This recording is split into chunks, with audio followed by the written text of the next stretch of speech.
अभी विशिष्ट शिक्षक नियमावली 2023 का संपूर्ण पोस्टमार्टम होगा, पूरा एक्सरे होगा। लाख टके की बात यह है कि बीपीएससी से बहाल शिक्षक या हम नियोजित गुरुजनों में आखिर कौन वरीय होंगे, हमें प्रोन्नति का लाभ कैसे मिलेगा, ट्रांसफर पोस्टिंग कैसे होगा, आखिर जब हमें राज्यकर्मी का दर्जा होगा तो हमें किन किन जिलों में सेवा करना पड़ सकता है, इनकी पूरी जानकारी शेयर करने जा रहा हूं। पहला ही टॉपिक देख सकते हैं स्लाइड में, क्या है? विशिष्ट शिक्षक। हम गुरुजनों को सक्षमता रूपी अग्नि परीक्षा से गुजरना पड़ेगा। जब हम लोग सक्षमता परीक्षा पास कर लेंगे तो हम गुरुजन विशिष्ट शिक्षक कहलाएंगे। अब है कि संवर्ग गठन, अगला है पॉइंट। पूर्व में शिक्षकों के बहुत से संवर्ग थे, पंचायत शिक्षक, प्रखंड शिक्षक, नगर शिक्षक, टीटी शिक्षक, नॉन टीटी शिक्षक, बेसिक ग्रेड, स्नातक ग्रेड, बहुत सारी श्रेणी थी। अब उन पद का समापन हो जाएगा। एक नए संवर्ग का उदय हुआ है, विशिष्ट शिक्षक। एक पूर्व से ही नियोजित शिक्षक हैं, दूसरा बीपीएससी के तहत बहाल सहायक शिक्षक के रूप में आ गए हैं।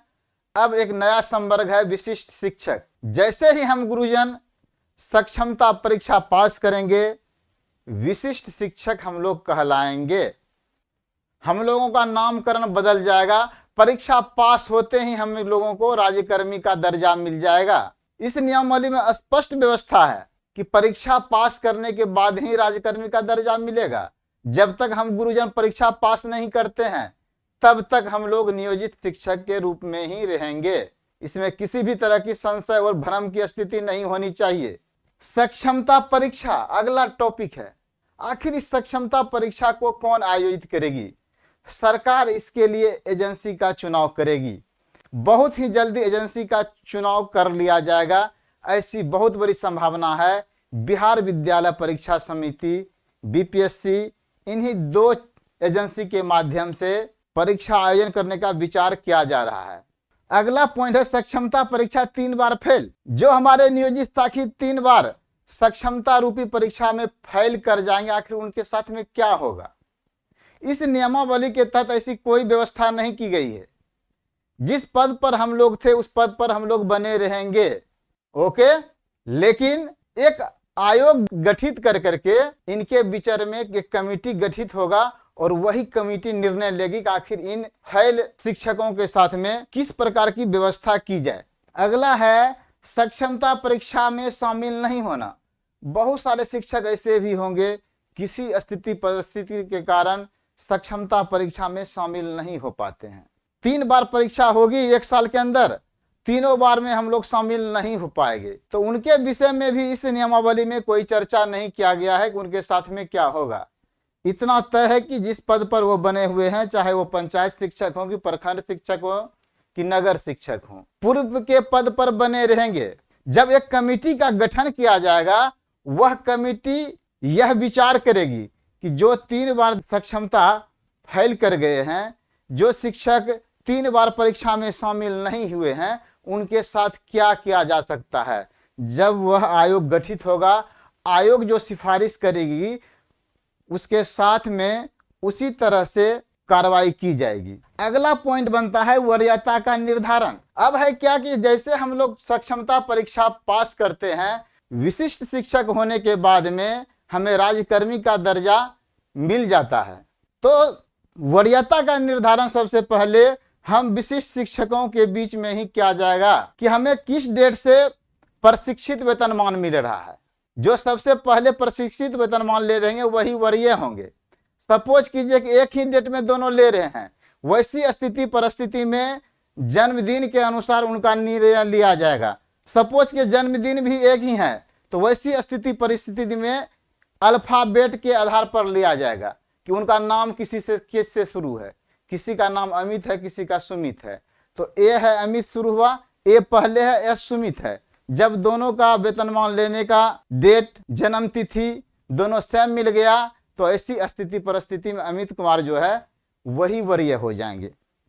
लाख टके की बात यह है कि विशिष्ट शिक्षक का निर्धारण जो होगा वरीयता में, उसमें विशिष्ट शिक्षक हम नियोजित जो गुरुजन बनेंगे उन्हीं के साथ वरीयता का निर्धारण किया जाएगा। चूंकि हम लोग जिला संवर्ग के शिक्षक तब बनेंगे जब हम लोग सक्षमता परीक्षा को पास कर लेंगे।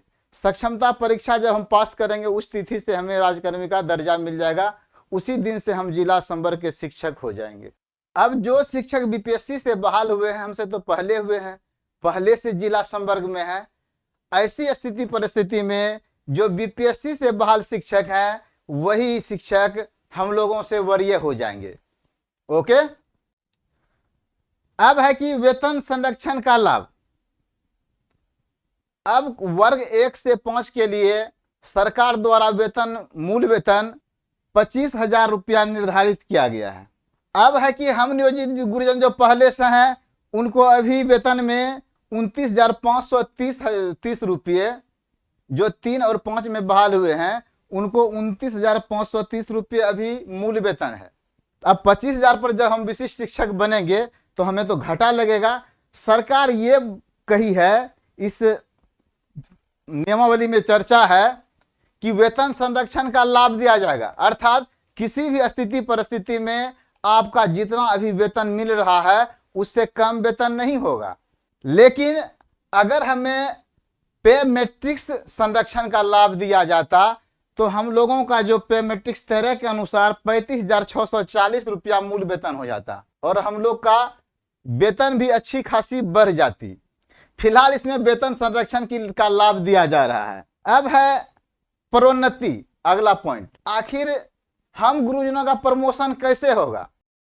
प्रोन्नति में सरकार ये व्यवस्था की है, अगर हमारी बहाली 1 से 5 में विशिष्ट शिक्षक के रूप में होती है तो 8 साल के बाद में हम 6 से 8 में विशिष्ट शिक्षक हो जाएंगे, जब 8 साल हमारी सेवा हो जाएगी।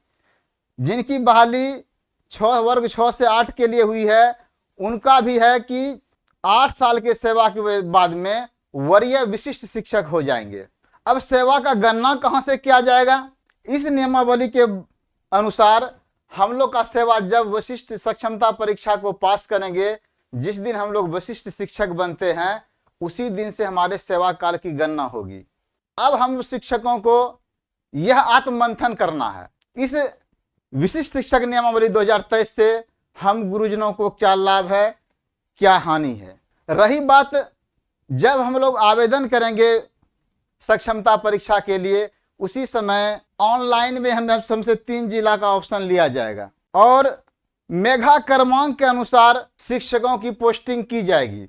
हम लोग जब सक्षमता परीक्षा पास करेंगे हम लोग विशिष्ट शिक्षक हो गए।